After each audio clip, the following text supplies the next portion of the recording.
Alors, aujourd'hui, je voulais te parler de pommes de terre et comment réussir à faire des pommes de terre même quand on a un petit jardin, je vais y arriver, un petit potager.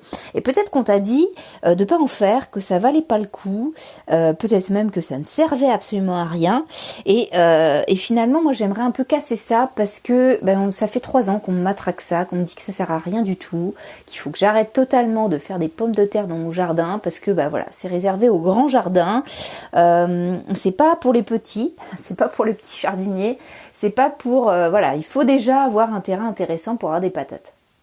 Et je me suis posé la question, et peut-être que toi aussi, ou peut-être que tu t'es interdit d'en faire, je ne sais pas, ou peut-être que tu as essayé sans réussir, mais en tout cas, pourquoi les gens me disent ça en fait? Pourquoi est-ce qu'ils me disent d'arrêter d'en faire?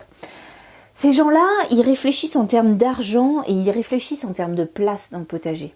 Effectivement, quand on réfléchit, 1 kilo de pommes de terre dans le commerce, ça coûte à peu près 2,50 € le kilo à 3 €. Et un pied de tomate que je vais un pied de pomme de terre, je vais y arriver, que je vais planter dans mon potager, eh bien effectivement, il va me donner en moyenne, c'est une moyenne, 1 kilo, 2 kilos, voire 3 kilos vraiment par pied. Donc c'est pour te dire, si j'en mets un par mètre carré et que je veux 50 kilos à l'année, parce que voilà, on est deux, 50 kilos, ça peut presque mange. Alors ça dépend, si t'es un gros fan de frites, moi j'aime beaucoup les frites et les pommes de terre. Donc peut-être que toi, tu aurais besoin peut-être que de 30 kilos ou peut-être plus de 70. Je connais des gens qui font du stock de dingue, mais parce qu'ils en donnent autour d'eux. Tu comprends bien qu'avec mes 25 mètres carrés, ça va pas être possible. Ça veut dire que j'aurai un potager rempli que de pommes de terre. Donc tu comprends bien que c'est pas possible et qu'effectivement quand on réfléchit comme ça, c'est ridicule. Et néanmoins, j'aimerais quand même en parler parce que il y a un paramètre sur lequel les gens n'ont pas de prise, c'est-à-dire qu'on réfléchit en termes de rendement, on réfléchit en termes d'argent, on réfléchit en termes de place, mais on réfléchit pas en termes de passion et on réfléchit pas non plus en termes de plaisir de culture. Et je me suis posé la question, est-ce que je suis obligée, moi, de mettre un prix sur mon potager? Est-ce que je suis obligée de tarifer tous les légumes qui sortent de mon jardin? Je suis pas sûre, je pense pas. Et à ce moment-là, on partirait dans un délire, on mettrait un prix au mètre carré. Alors dans ce cas, on pousse le bouchon plus loin, on se dit voilà, les légumes qui produisent pas ou très peu et qui prennent beaucoup de place, dans ce cas, on les laisse tomber. Donc chou-fleur, artichaut, tu vois, c'est des légumes qui donnent un légume pour 1 mètre carré. Et à ce moment-là, on remplace que par des légumes rentables, c'est-à-dire les tomates, les courgettes, les concombres. Un plant fait, il va produire énormément de légumes. Donc voilà, tu comprends bien qu'on peut pas raisonner comme ça, on peut pas. Notre alimentation ne se résume pas qu'aux concombres, aux courgettes et aux tomates. On a une variété importante d'aliments et je trouve que le potager doit refléter notre assiette, doit refléter notre état d'esprit et doit aussi nous refléter en tant qu'être humain.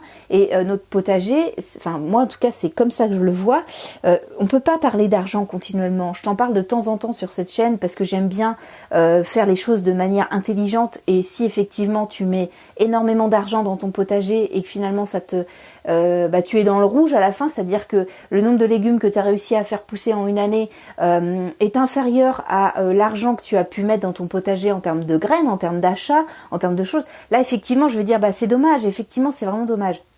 Mais néanmoins, il y a un moment où il faut lâcher la vision de l'argent par rapport au jardin et reprendre un peu les rênes là-dessus et se dire que toi tu l'as peut-être vu autour de toi, il y a énormément de gens qui se sont lancés dans le jardin cette année avec le confinement et finalement en partant sur juste l'objectif argent et économie, ces gens-là abandonnent parce que finalement on va passer énormément de temps dans le jardin et toi tu le sais, si tu fais du jardin et que tu es un passionné de jardin comme moi, tu dois le savoir, c'est que finalement les gens autour de toi qui partent juste faire leur jardin pour des raisons économiques et argent et voilà, ont des motivations liées à l'argent, ne vont pas réussir à tenir sur la durée. Et c'est des gens comme toi et moi, des passionnés de jardin, qui vont aller au-delà et qui vont réussir leur potager.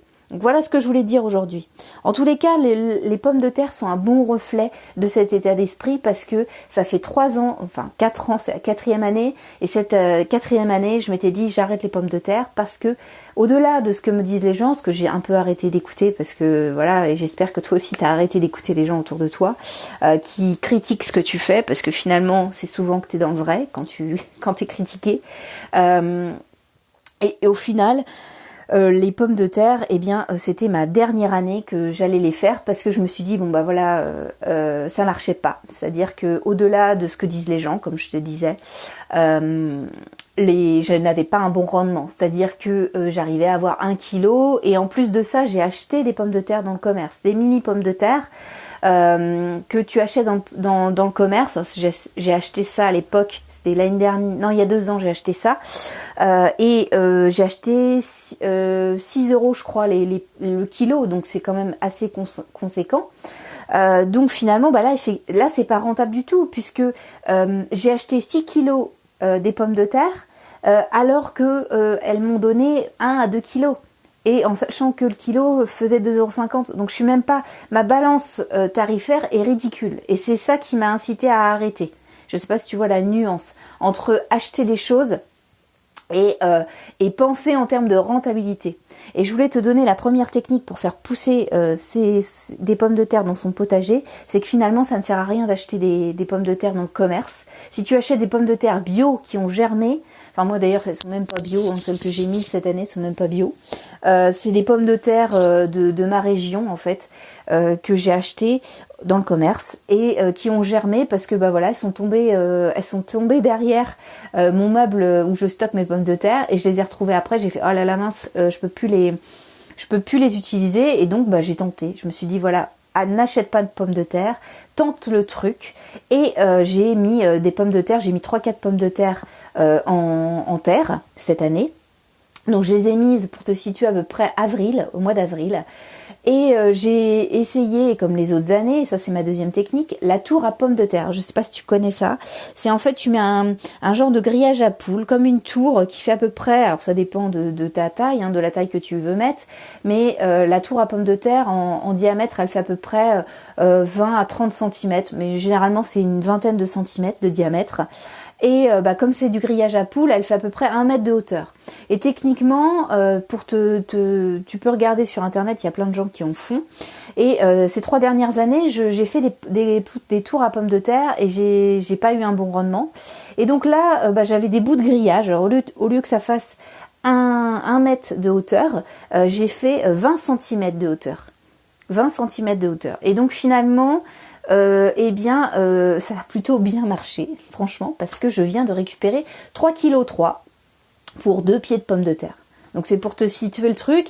Et en plus de ça, j'ai pas fonctionné comme les autres années, c'est-à-dire que j'ai cueilli, c'est-à-dire que j'ai pas arraché mes pommes de terre. J'ai pas tiré sur les plantes, j'ai pas tiré sur la verdure. En plus, j'ai pas attendu que la verdure vienne marron, mais j'ai récupéré juste les pieds les pommes de terre au pied. Et donc là, je vais peut-être en avoir de nouveau.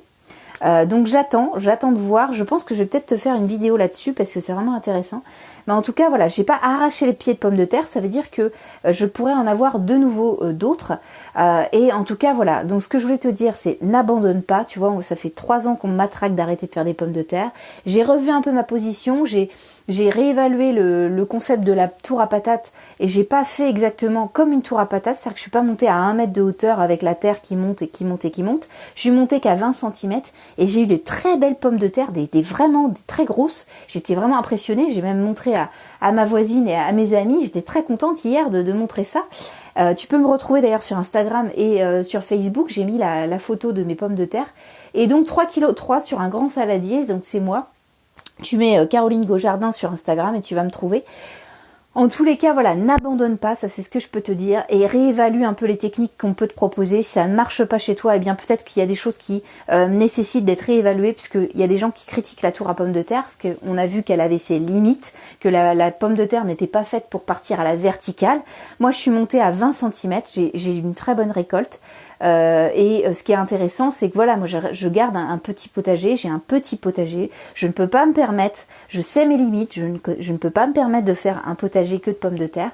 Néanmoins, ça fait toujours plaisir d'avoir 3,3 kg là, tu vois, de pommes de terre, et j'espère récupérer également 3,3 kg d'ici peut-être 2 mois environ, pour voir un petit peu ce que ça donne. Pour te situer le truc, j'ai planté au mois d'avril, et tu vois là on est hier, donc on est quel jour aujourd'hui?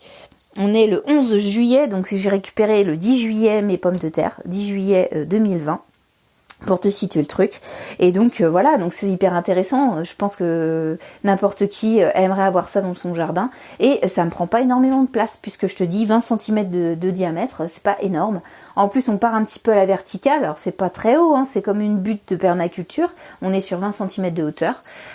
Écoute, je t'invite à tester, soit peut-être l'année prochaine, soit cette année si tu le souhaites. Alors je sais pas si c'est peut-être un peu tard, peut-être pour planter des pommes de terre maintenant, mais en tout cas, je t'invite à garder cette idée pour l'année prochaine. En tout cas, moi c'est ce que je vais faire, parce que je suis très contente et je suis loin d'abandonner les pommes de terre. Voilà ce que j'avais à te dire sur les pommes de terre aujourd'hui. Je te souhaite un excellent week-end. J'espère que tu fais le pont parce qu'on va pouvoir jardiner. Moi, j'ai un très beau soleil qui va arriver, en tout cas dans ma région. Donc, j'espère que toi aussi, tu vas avoir du soleil, que tu vas pouvoir passer du temps dans ton jardin. Si tu veux plus de conseils, je t'invite à cliquer toujours pour t'inscrire sur mes mails au quotidien où je donne des conseils sur comment arriver à faire son jardin, comment réussir à cultiver son jardin. Moi j'aime bien fouiner, j'aime bien chercher, j'aime bien trouver des alternatives, j'aime bien trouver des astuces et voilà, donc je te les fais partager sur cette chaîne. Tous les jours je te partage vers 11h mes podcasts et puis moi je te retrouve demain pour de nouvelles aventures au jardin. Oublie pas de t'inscrire ou de liker ce podcast. Allez, salut!